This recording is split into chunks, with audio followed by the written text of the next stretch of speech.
you how to do full twist interlinking.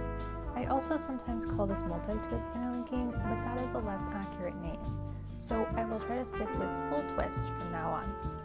Essentially, full twist interlinking is when you fully twist the front and back threads around each other. The end result is that the threads will return to their starting locations. So the front thread will wrap around the back thread and then return to the front, and the back thread will wrap around the front thread and then return to the back. So why do full twist interlinking? There are several advantages to full twist interlinking. One is that your finished cloth will not twist as much as normal interlinking will, and the finished cloth will also be a lot looser with larger holes, so be sure to take that into account when planning your project. The other interesting effect from full twist interlinking is that your threads will move across the warp in a diagonal slant, much like in interlacing and intertwining. By combining both full twist and regular twist interlinking, you can control the path of your threads, and when using multiple colors, you can create designs. In today's video, I will be showing you how to do all over full twist interlinking. In the next few videos, I will then show you how to control the path of your threads to create designs. So let's go ahead and get started. Starting with a basic row, you want to pick up the back thread, then grab the front thread and bring it around behind the back thread. Then drop the back thread while keeping the front thread in your working hand.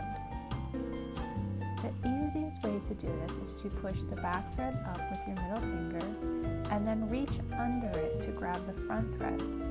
Then just let the back thread drop down to the back of the warp. Work all of the threads in this manner. Now you'll notice that full twist interlinking will not compact as much as regular interlinking, and this is due to the extra twist. You are going to have larger holes in this type of interlinking.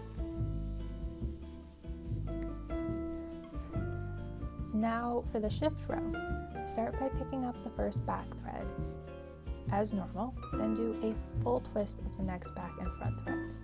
This is the only difference on the shift row, is that the first back thread is picked up as normal and not given a full twist. The end threads will also be similar. Work full twists across the remaining threads. When you get to the end of the row, you will have one thread left. Drop that to the back without doing any extra twists to it, similar to how you started the row. So you can see how my red threads have moved across the warp in a diagonal slant, just like if you were interlacing or intertwining. The difference in full twist interlinking is that you can easily combine full twist and regular twist to control the movement of your threads. So join me next week to see how that's done. Thanks so much for watching.